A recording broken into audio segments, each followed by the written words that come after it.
Thank you, Mr. Speaker. He mihi nui ki a koutou.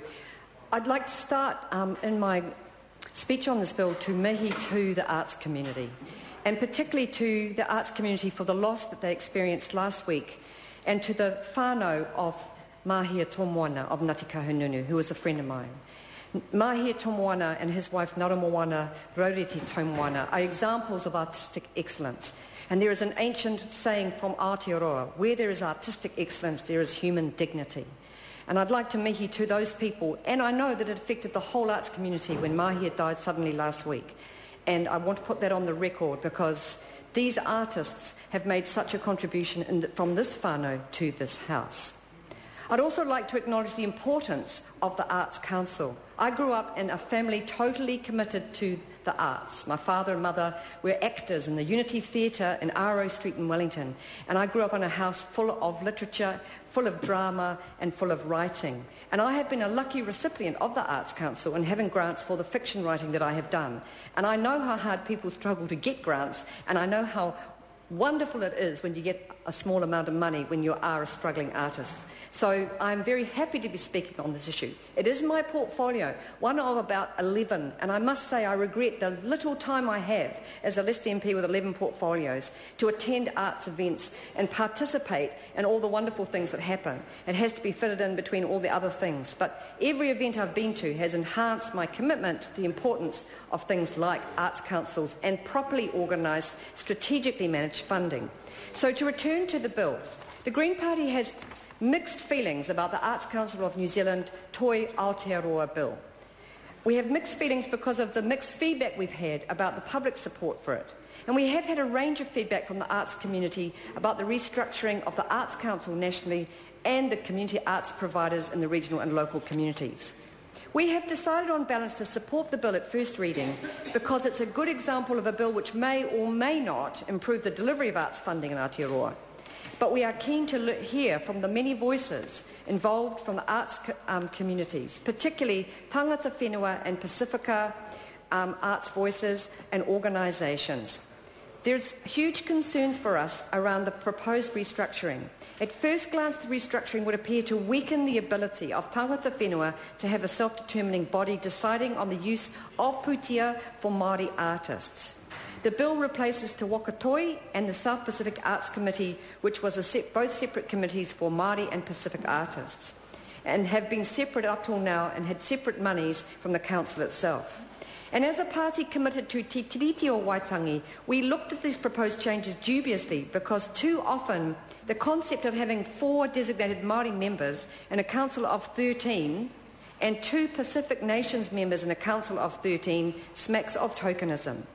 And we're not sure how this is going to work, but we are prepared to see what the voices say at the Select Committee on this issue.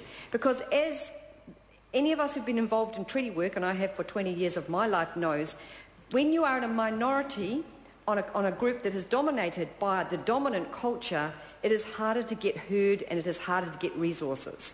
And so in the name of streamlining, we have to assure ourselves that we are not destroying the valuable work that Te Waka Toi and the South Pacific Arts Committee did. And as people have mentioned already in this House this evening, there are other communities too who are not Pākehā, but who need to be heard. And so often Pākehā assume that we are the ones who should speak for all, and we cannot. We need to make sure that those voices are at the table, but not in a tokenistic way, in a way where they will be heard. And I heard the Minister say that Clause 11 will address some of that for tangata whenua, but that remains to be seen in terms of how the power balances will actually pan out. And speaking also about Pacific Nations communities, this island of ours, Aotearoa, is a Pacific nation. We float in Te Moana Nui a Kiwa, the great ocean of Kiwa, and we have a Pacific bias. It actually affects all of us who've grown up here, and we need to be really strong in making sure that those voices are heard. And much of the most stimulating and amazing art, and I'm on the Parliamentary Arts Committee here at Parliament, some of the most interesting art comes from our Māori and Pacific people, and they have had to fight so hard for the money to be able to participate in these arts, in the public life of the country. And they've had to struggle, just as they've had to struggle right across the board in every forum, to get committees like Te Waka Toi and the South Pacific Arts Committee. So it's their voices we need to listen to. Now, we sought to hear some of those voices, and we haven't had a clear message yet. And we don't know whether the reason that we haven't heard a clear message yet is because these communities are happy with the streamlining, or whether they simply have given up because they're deflated and alienated by yet another restructuring. We don't know the answer to that question, and we're not going to second guess them because we know who we are and who we are not.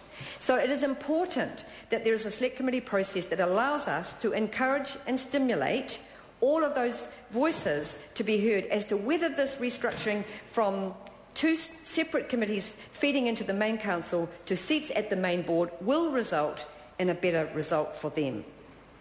However, I think it's really important to recognise that the arts community is huge and diverse, that there's many, many voices in it, and it's not simple to sort out the funding.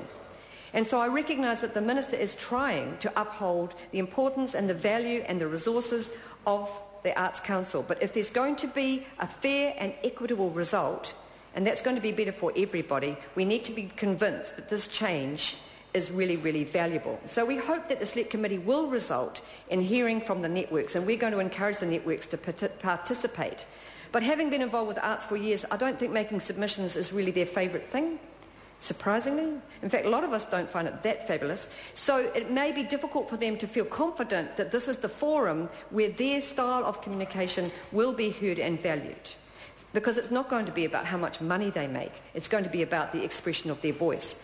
But if you do have an economic analysis, you will know that one of the strengths of Aotearoa New Zealand is, and one of the reasons that Manuhiri come here, is the fantastic arts that this country produces.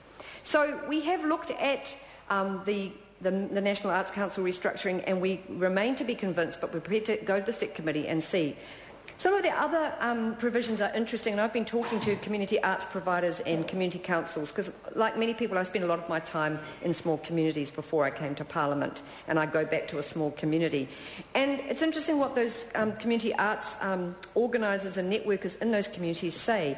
They say that this might be positive, but it might not. They're looking for clearer definition about who will get the money and how it will be an improvement on the way things are currently managed. And I would also agree with comments about the loss of a strategic plan, because these community arts providers can have their funding cut off if they do not meet the intent of the national body. But if it's not actually, if there's no long-term strategic plan for that body, they're going to be doing second-guessing.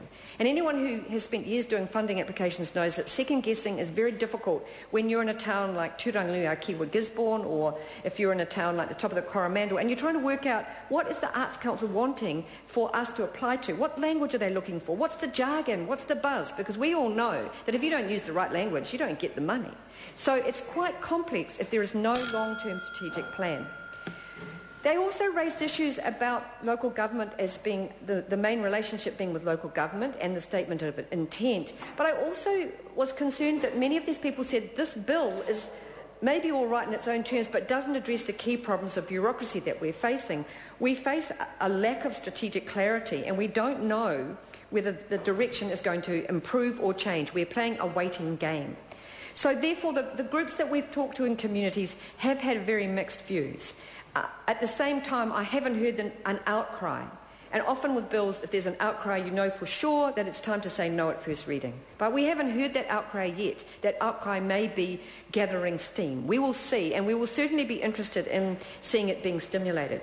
Because, wherever we see a change to a structure which results in people who are marginalised by the nature of their culture, or where there is a potential breach of te tiriti o Waitangi, we have to ask questions. And we have to say, is this really going to be in the best interests of Aotearoa New Zealand as a whole? Because it is as a whole that we will function best as an arts community. And it's a highly competitive field. It's many, many people who are used to doing everything on the smell of an oily paint rag or whatever their art form is, who have to struggle to get money. It's not easy stuff. And so if there's going to be change, if we're going to maintain artistic excellence and human dignity, we need to have the clarity that goes with that. So the Green Party, we debated this quite vigorously, but actually we did come down on the side of going to the Select Committee. And again, I want to say that I'm hopeful that we will hear a lot of voices on this, because change for change's sake is not necessarily going to improve arts funding.